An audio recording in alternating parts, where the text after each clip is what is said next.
ಬೆಂಗಳೂರಿನ ವಸಂತನಗರದಲ್ಲಿರುವ ಕರ್ನಾಟಕ ಮರಾಠ ಪರಿಷತ್ ವತಿಯಿಂದ ಶ್ರೀ ಶರನ್ನವರಾತ್ರಿ ಪ್ರಯುಕ್ತ ವಿಶೇಷ ಪೂಜಾ ಕೈಂಕರ್ಯಗಳು ನಡೆದವು. ಇನ್ನು ವಸಂತನಗರದ ಮರಾಠ ಭವನದಲ್ಲಿರುವ ಶ್ರೀ ಅಂಬಾಭವಾನಿ ದೇವಸ್ಥಾನದಲ್ಲಿ ನಡೆದ ಈ ವಿಶೇಷ ಪೂಜಾ ಕಾರ್ಯಕ್ರಮದಲ್ಲಿ ಸಾವಿರಾರು ಭಕ್ತರು ಭಾಗವಹಿಸಿದ್ರು. ಈ ವೇಳೆ ಭಾಗವಹಿಸಿದ್ದ ಭಕ್ತರಿಗೆ ಅನ್ನದಾಸೋಹ ಹಮ್ಮಿಕೊಳ್ಳಲಾಗಿತ್ತು. ಇನ್ನು ಕರ್ನಾಟಕ ಮರಾಠ ಪರಿಷತ್ನ ರಾಜ್ಯಾಧ್ಯಕ್ಷ ಎಸ್ ಸುರೇಶ್ ರಾವ್ ಸಾಠೆ, ಶ್ರೀ ಅಂಬಾಭವಾನಿ ದೇವಸ್ಥಾನ ಸಮಿತಿ ಅಧ್ಯಕ್ಷ ಎಂ ನಾಗೇಶ್ ರಾವ್ ವನ್ಸೆ ಸೇರಿದಂತೆ ಕೆಕೆಎಂಪಿ ಸದಸ್ಯರು, ಪದಾಧಿಕಾರಿಗಳು ಕಾರ್ಯಕ್ರಮದಲ್ಲಿ ಹಾಜರಿದ್ದರು.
ಮರಾಠ ಪರಿಷತ್ ರಾಜ್ಯಾಧ್ಯಕ್ಷರು. ನಾವು ಪ್ರತಿ ವರ್ಷದಂತೆ ಈ ವರ್ಷವೂ ಶರನ್ನವರಾತ್ರಿ ತುಂಬ ಅದ್ದೂರಿಯಿಂದ ನಡೆಸ್ತಾ ಇದ್ದೀವಿ. ಈ ವರ್ಷ 11 ದಿವಸ ಬಂದಿದ್ದೀವಿ. ಪ್ರತಿ ವರ್ಷವೂ ಬೆಳಗ್ಗೆ ಸಾಯಂಕಾಲ ಹೋಮ ನಡೀತಾ ಇರ್ತದೆ. ಇವತ್ತಿಂದು ವಿಶೇಷವಾಗಿ ಗೋಂದಲ್ ಕಾರ್ಯಕ್ರಮ ಇತ್ತು. ಅಮ್ಮನವರಿಗೆ ವಿಶೇಷ ಅಲಂಕಾರ ಇವತ್ತು ಆಗಿದೆ. ಪ್ಲಸ್ ನಮ್ಮ 2ನೇ ತಾರೀಕು ಬಂದು ಪ್ರೊಸೆಷನ್ ಇರ್ತದೆ. ಎಲ್ಲ ಮರಾಠ ಬಾಂಧವರಲ್ಲಿ ಒಳ್ಳೇದಾಗಲಿ ಅಂತ ನಾವು ಹೋಮಗಳು ಮಾಡ್ತಾ ಇದ್ದೀವಿ. ಇವತ್ತು ಪ್ರಸಾದ ಇದೆ. ಎಲ್ಲರಿಗೂ ಸುಮಾರು ಒಂದು 2-3 ಸಾವಿರ ಜನ ಸೇರಿರ್ತಾರೆ. ಇವತ್ತು ಎಲ್ಲರಿಗೂ ಪ್ರಸಾದ ಅಂತ ಹೇಳ್ತಾ ನನ್ನ ಮಾತು ಮುಗಿಸ್ತೀನಿ. ಜೈ ಹಿಂದ್, ಜೈ ಕರ್ನಾಟಕ. ನಮಸ್ಕಾರ, ನಾನು ಸುರೇಶ್ ರಾವ್ ಸಾತೆ, ಕರ್ನಾಟಕ ಕ್ಷೇತ್ರೀಯ ಮರಾಠ ಪರಿಷತ್ ರಾಜ್ಯಾಧ್ಯಕ್ಷರು. ನಾವು ಪ್ರತಿ ವರ್ಷದಂತೆ ಈ ವರ್ಷವೂ ಶರನ್ನವರಾತ್ರಿ ತುಂಬ ಸಮಸ್ತ ನಾಡಿನ ಜನತೆಗೆ ದಸರಾ ಮಹೋತ್ಸವದ ಶುಭಾಶಯಗಳು. ಶರನ್ನವರಾತ್ರಿಯ ಪ್ರಯುಕ್ತ ಕರ್ನಾಟಕ ಕ್ಷೇತ್ರೀಯ ಮರಾಠ ಪರಿಷತ್ತಿನ ಆವರಣದಲ್ಲಿರುವ ಜಗನ್ಮಾತೆ ಶ್ರೀ ಅಂಬಾಭವಾನಿ ಅಮ್ಮನವರ ಸನ್ನಿಧಾನದಲ್ಲಿ ಪ್ರಥಮ ದಿನದಿಂದನೂ ಬೆಳಗ್ಗೆ ಮತ್ತು ಸಂಜೆ ವಿವಿಧ ಅಲಂಕಾರ, ವಿವಿಧ ಹೋಮ ಹವನಗಳ ಮುಖಾಂತರ ಅತಿ ವಿಜೃಂಭಣೆಯಿಂದ ನಡೆಸ್ಕೊಂಡು ಬರ್ತಾ ಇದ್ದೀವಿ. ಇವತ್ತು 7ನೇ ದಿನ ಗೋಂದಲ್ ಕಾರ್ಯಕ್ರಮ. ಸಹಸ್ರಾರು ಜನ ಭಾಗವಹಿಸಿ, ತಾವೆಲ್ಲ ನೋಡಿದ್ದೀರಾ, ಭಾಗವಹಿಸಿ ಅಮ್ಮನ ಕೃಪೆಗೆ ಪಾತ್ರರಾಗಿದ್ದಾರೆ. ಇದೇ ಒಂದು ಸಂದರ್ಭದಲ್ಲಿ ನವರಾತ್ರಿ ಮತ್ತು ವಿಜಯದಶಮಿ ಈ ಸಲ 11 ದಿನ ಬಂದಿದೆ. 11 ದಿನವೂ 2 ಹೋಮಗಳಿರುತ್ತೆ. ಇದು ಬೆಂಗಳೂರು ಮಹಾನಗರದ ಮಧ್ಯಭಾಗದಲ್ಲಿರುವಂಥ ಮರಾಠ ಪರಿಷತ್ತಿನ ಕೇಂದ್ರ ಸ್ಥಾನದಲ್ಲಿದೆ. ಸಮಸ್ತ ನಾಗರಿಕರಿಗೆ ಒಳ್ಳೆಯದಾಗಲಿ ಅಂತ ಹೇಳಿ ಪ್ರತಿ ವರ್ಷದಿಂದ ಈ ವರ್ಷನೂ ಅತಿ ವಿಜೃಂಭಣೆಯಿಂದ ಆಚರಿಸ್ಕೊಳ್ತಾ ಇದ್ದೀವಿ.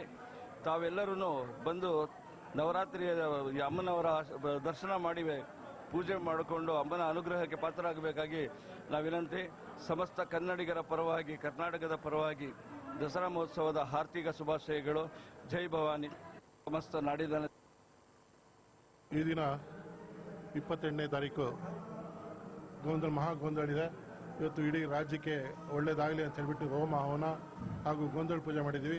ಇದೇ ರೀತಿ ಮರಾಠ ಸಮಾಜಕ್ಕೂ ಎಲ್ಲರಿಗೂ ಒಳ್ಳೆಯದಾಗಲಿ ಅಂತ ಶುಭ ಹಾರೈಸಿದ್ದೀವಿ. ಇದೇ ರೀತಿ 2ನೇ ತಾರೀಕು ವಿಜಯದಶಮಿ ದಿವಸ ರಾಜಬೀದಿಗಳಲ್ಲಿ, ಹೊಸನಗರದ ರಾಜಬೀದಿಗಳಲ್ಲಿ ಅಂಬಾಭವಾನಿ ದೇವಿಯನ್ನು ಉತ್ಸವವನ್ನು ಮಾಡಿ ದೇವಿಗೆ ಪೂಜೆ ಮಾಡಿ ಮೆರವಣಿಗೆ ಮಾಡ್ತಾ ಪೂಜೆಯನ್ನು ಮಾಡ್ತಿದ್ದೀವಿ. ಎಲ್ಲರಿಗೂ ಒಳ್ಳೆಯದಾಗಲಿ ಅಂತ ದಸರಾ ಮಹೋತ್ಸವದಲ್ಲಿ ನವರಾತ್ರಿ ದಿವಸ ಎಲ್ಲರಿಗೂ ಒಳ್ಳೆಯದಾಗಲಿ ಅಂತ ಶುಭ ಹಾರೈಸ್ತಿದ್ದೀವಿ. ಈ ದಿನ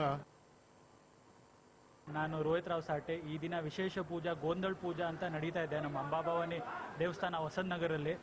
ಈ ಆಸ್ಪಿಷಿಯಸ್ ದಿನಕ್ಕೆ ಸಾವಿರಾರು ಜನ ಸೇರಿದ್ದಾರೆ. ಇವತ್ತು ಪ್ರಸಾದ ಅರೇಂಜ್ಮೆಂಟ್ ಆಗಿದೆ, ಊಟದ ವ್ಯವಸ್ಥೆ ಆಗಿದೆ ಎಲ್ಲರಿಗೂ. ಸೊ ಅಂಬಾಭವಾನಿ ಎಲ್ಲ ಕರ್ನಾಟಕ ಜನತೆಗೆ ಆಶೀರ್ವಾದ ಕೊಡಲಿ. ಇದೇ ಕಾನ್ಸೆಪ್ಟಲ್ಲಿ ಥರ್ಸ್ಡೇ ಅಕ್ಟೋಬರ್ 2 ವಿಜಯದಶಮಿ ನಡೀತಾ ಇದೆ. ಈ ದಿನ ನಮ್ಮ ಅಂಬಾಭವಾನಿ ಮಾತೆಗೆ ಫುಲ್ ಹೊಸನಗರ ಮೆರವಣಿಗೆ ತೊಗೊಂಡೋಗ್ತಾ ಇದ್ದೀವಿ. ನಾನು ಎಲ್ಲರೂ ಕೇಳೋದು ಎಲ್ಲರದ್ದು ಆದಷ್ಟು ಸೇರ್ಬೇಕಂತ ಕೇಳ್ತಾ ಇದ್ದೀನಿ. ಅಮ್ಮ ಆಶೀರ್ವಾದ ತಗೋಬೇಕು ಅಂತ ಕೇಳ್ತೀನಿ. ಸಮಸ್ತ ಕರ್ನಾಟಕ ಜನತೆಗೆ ದಸರಾ ಹಬ್ಬದ ಶುಭಾಶಯಗಳು. ಜೈ ಭವಾನಿ, ಜೈ ಶಿವಾಜಿ. ನಾನು ರೋಹಿತ್ ರಾವ್ ಸಾಟೆ. ಈ ದಿನ ವಿಶೇಷ ಪೂಜೆ